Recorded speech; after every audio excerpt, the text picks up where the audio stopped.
Hello everyone and welcome back to Ways of the World, a brief global history with sources. Today we're starting Chapter 5, Society and Inequality in Eurasia, North Africa. And we're going to start with society and the state in China. Okay, so here's an image, mother and child. Mothers and their children have been at the core of social life everywhere and a prominent theme of many artistic traditions. This lovely statue comes from the Sung dynasty, which flourished in northern India from circa 185 to 73 BCE after the collapse of the Mauryan Empire. So what does this sculpture tell us about motherhood in India during the Mauryan Empire? Well, during second wave civilizations, as they were highly patriarchal, women's roles were severely circumscribed. One area in which they were typically expected to play a predominant role was child rearing. And this sculpture indicates that this was the case during the Mauryan Empire. And the mother and child's happy countenances and lavish attire suggest that this role was seen as rewarding and honorable. All right, an elite of officials. All right, the world's first professional civil service system was developed in China. 124 BCE, Wu Di established an Imperial Academy for officials. Started off with around 30,000 students, finished with around 30,000 students by the end of the Han Dynasty. This was all based on written examinations used to select officials, and those written exams were based on the teachings of Confucius. And this system lasted until the early 20th century. It favored the wealthy because those were the ones who could afford to educate their sons. And they lived close to the capital. Those family connections playing the politics within court were very important. And it was possible for commoners, however, to rise through education. If they really could afford to educate, or maybe not necessarily afford, but if they could educate their sons, then they could pass those exams and become bureaucrats.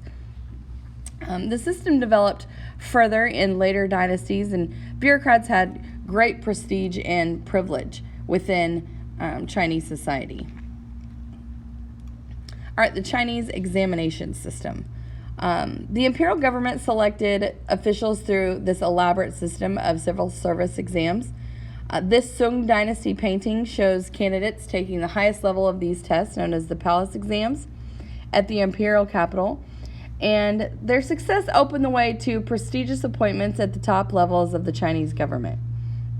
So how does this image show how the Confucian civil service exam reinforced social and gender hierarchies in China? Well, the image here shows students taking a Confucian civil service exam, and passage of which would allow them to enter the upper echelons of Chinese society.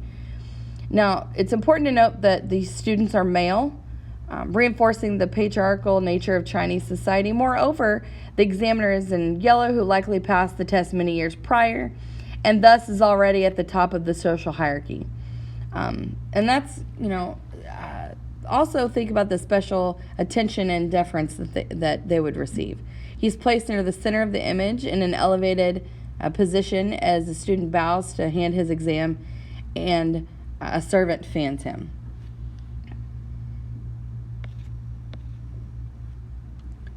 All right, the landlord class. By the 1st century BCE, small-scale peasant farmers had been displaced by large landowners and tenant farmers. Now, the state opposed creation of the large estates throughout Chinese history, but without much success. Large landowners could often evade paying taxes, and they sometimes kept independent military forces that could challenge imperial authority. But then there were some reforms by usurper Wang Meng, who ruled from year 8 to 23 BCE. And that landowner prestige was based on both wealth and prestige of membership in the bureaucracy. And this is what became known as the scholar gentry. All right, peasants. In Chinese history, most of the population have been peasants. Some relatively prosperous, some barely surviving. Tenant farmers in the Han Dynasty owed as much as 2/3 of their crop to landowners, which is a significant amount. And there have been periodic peasant rebellions. The Yellow Turban Rebellion in 184 CE, provoked by flooding and epidemics, Peasant revolts devastated the economy and contributed to the overthrow of the Han Dynasty. And Chinese peasant movements were often expressed in religious terms. So let's think about what continuities in social class hierarchies are seen in China during this period. Well, social class in Han China contained numerous continuities with its predecessor dynasties. At the top of the hierarchy were still the scholar gentry, or the bureaucracy, most, though not all, of whom came from the landowning class. Peasants, though financially declining, were still seen as the backbone of the Chinese economy, and above merchants, who were viewed as unproductive social parasites and were actively discriminated against by the state. Okay, the Yellow Turban Rebellion. How might the Yellow Turban Rebellion, which is shown here on this map, have destabilized the Han Dynasty? The Yellow Turban Rebellion occurred over a wide land area in a very populous part of Han China. And because of this, the rebellion would have decimated farming productivity, weakening the wider economy and ultimately the state. All right, merchants. Chinese cultural elite really disliked the merchants. They were stereotyped as greedy and profiting from the work of others, and they were viewed as a social threat that impoverished others.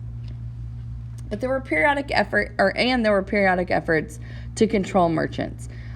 There were sumptuary laws passed. They were forbidden to hold public office. The state held monopolies on important industries like salt, iron, and alcohol, and that forced many of them to make loans to the state. And the merchants often prospered anyway, despite those efforts to control them. They won their way to respectability by purchasing estates and educating their sons, and many officials and landlords eventually were willing to work with them. And that concludes our study of society and the state in China. I will see you guys next time.